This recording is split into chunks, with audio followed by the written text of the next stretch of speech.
Hello friends, I hope you all are doing good. My name is Arshpreet and today I am going to start a new chapter from your syllabus, that is chapter number 10th, Wave Optics. Wave Optics का chapter भी उतना ही important है जितना कि ray optics का chapter important था. And मैंने आपको बताया था that total optics which includes ray plus wave comes in your exam of approximately 14 marks.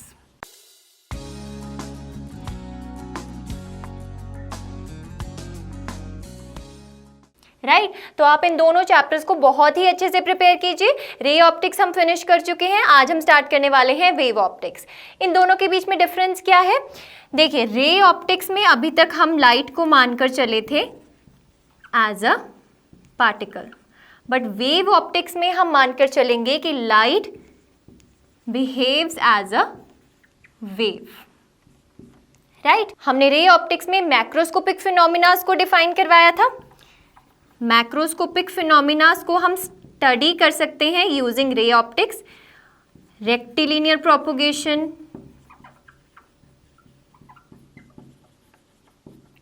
Reflection, refraction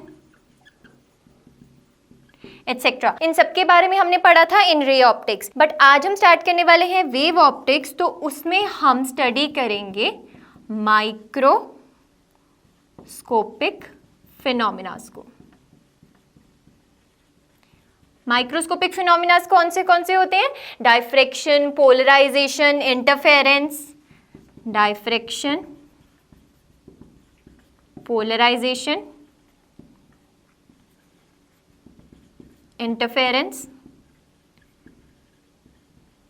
These all are microscopic phenomena. तो इन फिनोमिनास को स्टडी करने के लिए हमें मानना पड़ा that light acts as a wave, because ये phenomenas को हम एक्सप्लेन नहीं कर सकते by assuming light as a particle. But एक बहुत ही इंटरेस्टिंग बात मैं आपको बताने जा रही हूँ. देखिए, वेव ऑप्टिक्स में हमने लाइट को माना है एज अ वेव, राइट. तो लाइट को एज अ वेव मानकर भी हम रिफ्लेक्शन एंड रिफ्रैक्शन को प्रूव करेंगे. मतलब हम रिफ्लेक्शन एंड रिफ्रैक्शन को भी स्टडी करेंगे इस चैप्टर में. But in that case the light will be acting as a wave. इस केस में क्या था? Light was acting as a particle. But in this chapter that is wave optics, आपको नाम से ही पता चल रहा है wave. Wave is a disturbance. Wave is a disturbance. तो इस केस में क्या होगा? Light will act as a wave and I am gonna explain you all these topics, that is reflection, refraction, microscopic phenomenas like diffraction, polarization, interference.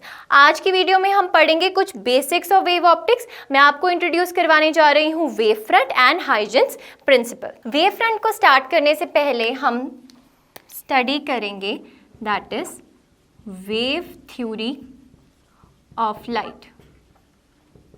Wave theory of लाइट क्या कहती है हमें? According to wave theory of light, according to wave theory of light, it travels from one medium to another medium in the form of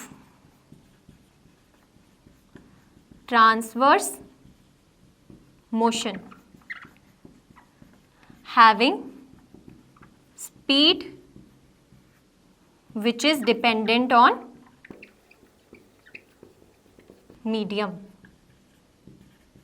इसके accordingly क्या पता चला था हमें?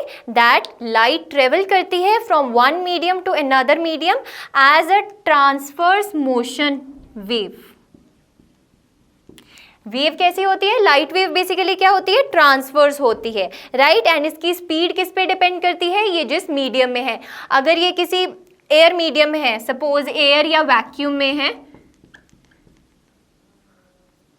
तो उसके केस में इसकी स्पीड c रहेगी। अगर ये किसी मीडियम में चली गई तो उसकी स्पीड बदल जाएगी, दैट इज v1 हो जाएगी, depending upon the refractive index of that medium. तो ये हमें किसने बताया था? That is the wave theory of light ने। Moving on to the wave front, जैसे कि आपको नाम से ही पता चल रहा है, वेव फ्रंट मतलब वेव का आगे वाला हिस्सा, फ्रंट साइड। इजी लैंग्वेज में आपको इसको याद रखना है तो आप इसको ऐसे याद रखेंगे that it tells us about the shape of the wave. This definition is basically very easy to remember that wavefront tells us about the shape of the wave and it is the front side of a wave. But अगर हम इसको physically लिखना चाहें तो उसको हम बाद में define करेंगे। अभी मैं आपको एक example देती हूँ जिससे आपको wavefront समझ आएगा। Suppose this is a pool of water. This is a pool of water. And इस पूल ऑफ वाटर में हमने एक पेबल को थ्रो किया। एग्जैक्टली सपोज ये कोई पेबल था एंड मैंने इसको थ्रो किया यहाँ पर। तो जैसे ही यहाँ पर आके गिरेगा पानी में, आप देखेंगे यहाँ से वेव्स निकलनी शुरू हो जाएंगी लाइक दिस। एंड इसको अगर मैं मान लूँ जहाँ पर इम्पैक्ट आया था इस पेबल का, this is the point of impact. And अगर इस पॉइंट ऑफ इम्पैक्ट से मैं इक्वल डिस्टेंस चल रही हूँ हर एक साइड, दैट इज अगर मैं सपोज ऐसे चल रही हूँ, यहाँ से इतना डिस्टेंस, यहाँ से इतना डिस्टेंस, यहाँ से इतना डिस्टेंस, लाइक सो ऑन, तो आप देखेंगे इन सारे डिस्टेंसेस पे जो पार्टिकल्स प्रेजेंट होंगे, इन सारे डिस्टेंसेस पे जो पार्टिकल्स प्रेजेंट होंगे, they are oscillating in the same phase. ये सेम फेस में ऑसिलेट हो रहे होंगे तभी ये इक्वल डिस्टेंस ट्रेवल करके गए हैं। So these particles are vibrating or you can say oscillating in the same phase. यानी कि इन सारे पार्टिकल्स का फेज क्या है? कांस्टेंट है। Phase is constant and the collection of these points, यानी कि आप बोले अगर मैं लोकस ड्रॉ कर रही हूं कोई, locus of these points having common phase is known as wave front. Basically इस केस में क्या है, ये जो सर्कल बना है this is known as the wave front. This circle is known as wave front.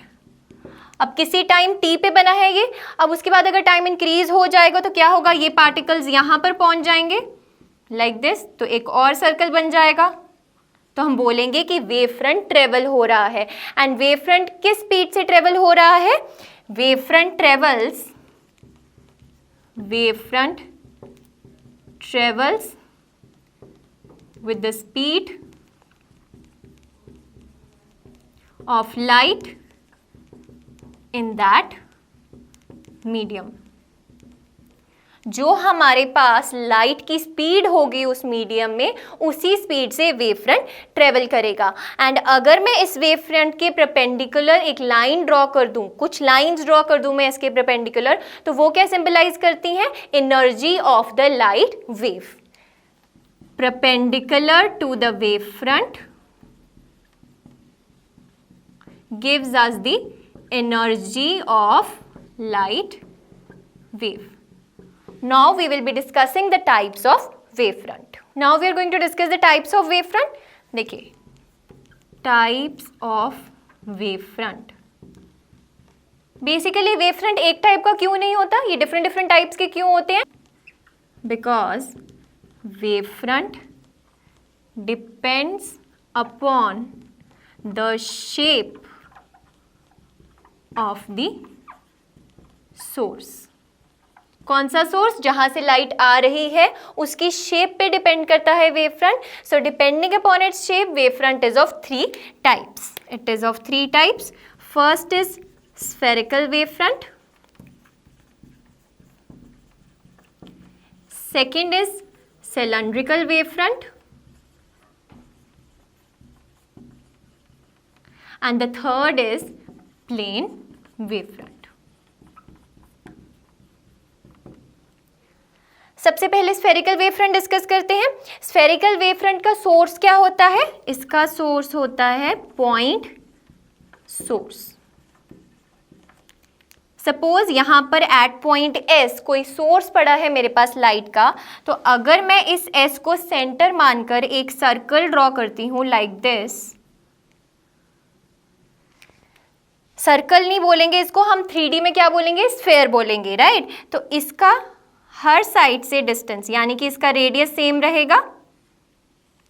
तो इस स्फेयर पे जितने भी पॉइंट्स लाई कर रहे हैं उनको हम बोलते हैं पार्टिकल्स, एंड ये सारे पार्टिकल्स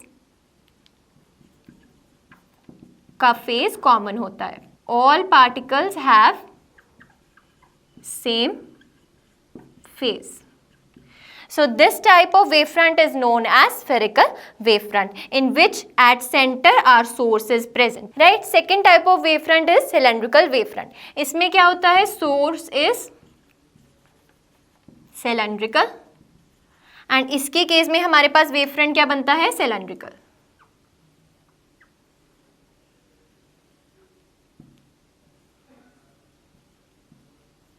जब भी हम सोर्स से इक्वल डिस्टेंस मूव कर रहे हैं इन ऑल द डायरेक्शंस, तो हमें क्या मिलेगा? एक सिलेंडर मिलेगा। तो इसीलिए हम इसको क्या बोलते हैं? Cylindrical wavefront. आपको याद क्या रखना है? ये जो वेवफ्रंट होता है मूव करता है with the speed of light in that medium, and this wavefront always travels in the forward direction. इसका रीजन मैं आपको अभी दूंगी आगे कि क्यों ये हमेशा फॉरवर्ड डायरेक्शन में ही ट्रेवल करता है. बट आपको याद रखना है that wavefront always travels in forward direction. Moving on to the third type of wavefront which is plane wavefront. इसके लिए सोर्स क्या होता है हमारे पास? देखिए, अगर हम कोई पॉइंट सोर्स या फिर सिलेंड्रिकल सोर्स को बहुत दूर से ऑब्जर्व करें, बहुत ही डिस्टेंस से ऑब्जर्व करें, तो हमें क्या मिलता है? हमें ऐसे लगता है कि एक प्लेन है हमारे पास ऑफ स्फेरिकल और सिलेंड्रिकल सरफेस, एंड उस केस में जो हमें वेवफ्रंट मिलता है उसको हम बोलते हैं plane wavefront, which is like this. तो जब ये ट्रेवल करेगा आगे तो ये ऐसे ट्रेवल करेगा like this. So these are the 3 types of wavefronts. देखिए, अब मैंने आपको थोड़ी देर पहले बताया था कि अगर हम किसी भी वेवफ्रंट के परपेंडिकुलर किसी लाइन को ड्रॉ करते हैं तो उस लाइन के अलोंग हमारे पास जो लाइट वेव है उसकी एनर्जी ट्रेवल करती है. देखिए, यहाँ पर जो ब्लू लाइंस मैंने ड्रॉ करी हैं, these are the plane वेवफ्रंट्स.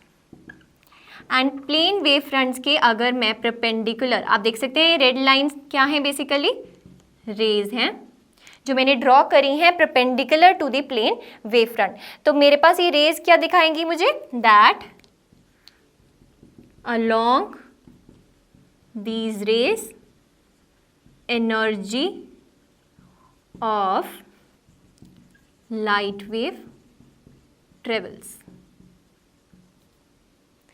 So this was a case of plane wavefront. Moving to the second case, this is basically what? Diverging. This blue part is diverging spherical wavefront.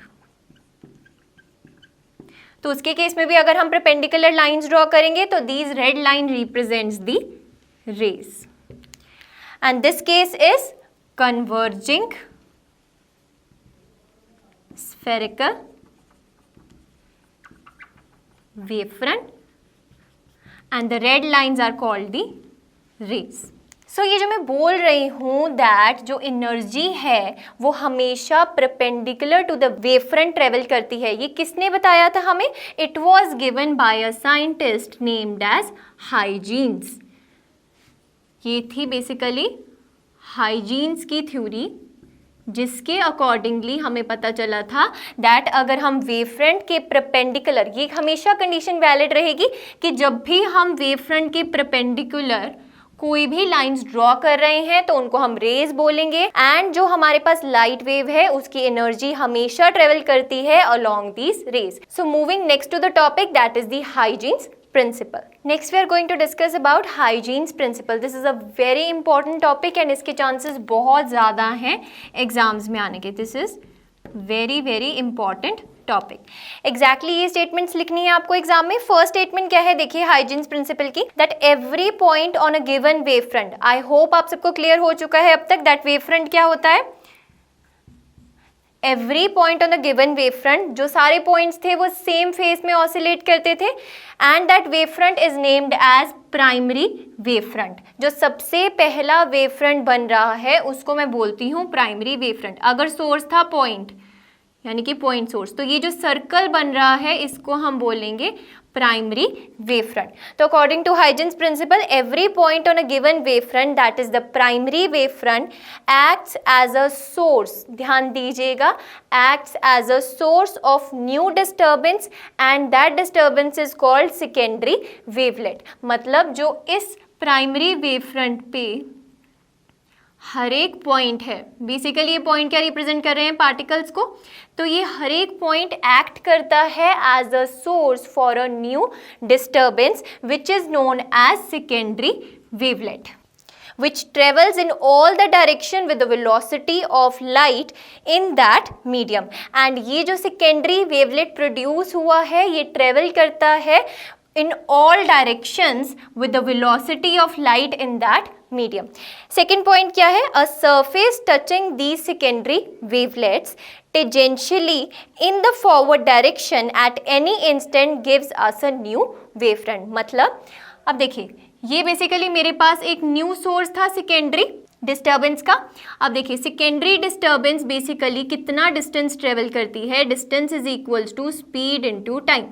अगर मैं speed मानकर चल रही हूँ that speed is equals to C, तो C into time travel, C into T, ये total distance travel कर रही है हमारे पास वेव फ्रंट. तो क्या हो जाएगा, अगर मैं एक सोर्स को मान लेती हूँ सेंटर एंड एक रेडियस ड्रॉ करती हूँ ऑफ दिस सी टी, तो एक सर्कल बन जाएगा लाइक दिस, एक सर्कल बन जाएगा लाइक दिस. एंड इस सर्कल पे अगर मैं एक टेंजेंट ड्रॉ करती हूँ, ऐसे सिमिलरली हर एक सोर्स पे बनेगा. ये सारे क्या हुए रेड वाले, these are the secondary wavelets. And इन सारे सेकेंडरी वेवलेट से अगर हम एक टेंजेंट को पास करवाएं, टेंजेंट बेसिकली क्या होगा, सारे टेंजेंट्स को हम जोड़ देंगे तो एक और हमारे पास सर्कल ही बन जाएगा. And this circle, that red one circle is called our secondary wave front. This is called the secondary wave front. आपको याद क्या रखना है, दैट प्राइमरी वेव फ्रंट पे हर एक पॉइंट एक्ट करता है as a new disturbance source. मतलब वो एक्ट कर रहा है source of a new disturbance, जिसकी वजह से हमारे पास सेकेंडरी वेवलेट प्रोड्यूस हुआ. एंड सेकेंडरी वेवलेट के ऊपर अगर हम कोई टेंजेंट ड्रॉ कर रहे हैं एंड सारे पॉइंट्स के टेंजेंट को अगर हम ज्वाइन करेंगे तो हमारे पास प्रोड्यूस हो जाएगा एक new wave front which is known as secondary wave front. अब हम कंस्ट्रक्शन देखने जा रहे हैं कि हम कैसे ड्रॉ करेंगे from primary wave front to secondary wave front. Now we are going to discuss the geometrical representation.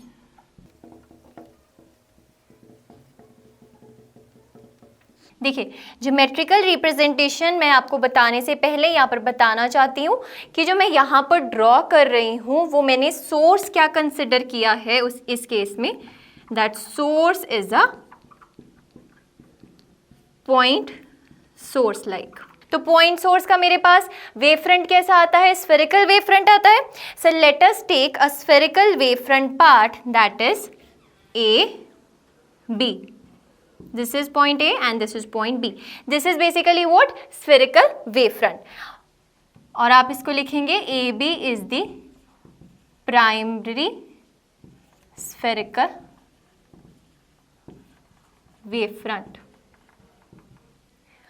अब हमने अभी थोड़ी देर पहले पढ़ा about Huygens principle. Huygens principle ने क्या बोला था, that each point on the primary wave front behaves as a source for disturbance. यानी कि ये सारे पॉइंट्स बिहेव करेंगे as a source of disturbance, or you can say as a source of new disturbance which is known as secondary wavelet. Secondary wavelet कैसे draw करेंगे अभी हम देखते हैं कंस्ट्रक्शन में.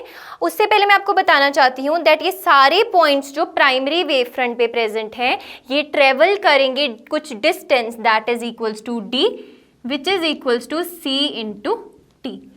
Hair c is the speed of light in this medium, जिस medium की मैं बात कर रही हूँ जिसमें ये सारा सोर्स पड़ा है मेरे पास, ये वेव फ्रंट बन रहा है. बेसिकली एक और इम्पॉर्टेंट बात है, एक्चुअल में ये जो वेव फ्रंट है this is an imaginary concept, this is an imaginary concept. तो ये जो सारे पॉइंट्स हैं ये ट्रेवल करेंगे distance d is equals to C T in a time t. तो आप क्या करेंगे,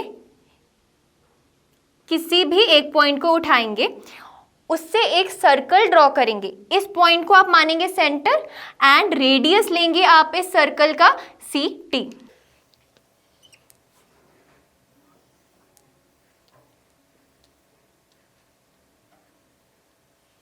लाइक दिस. ये आपके पास आ गए सर्कल्स एंड इसका जो रेडियस है it is equals to C T and these red circles are known as secondary wavelets.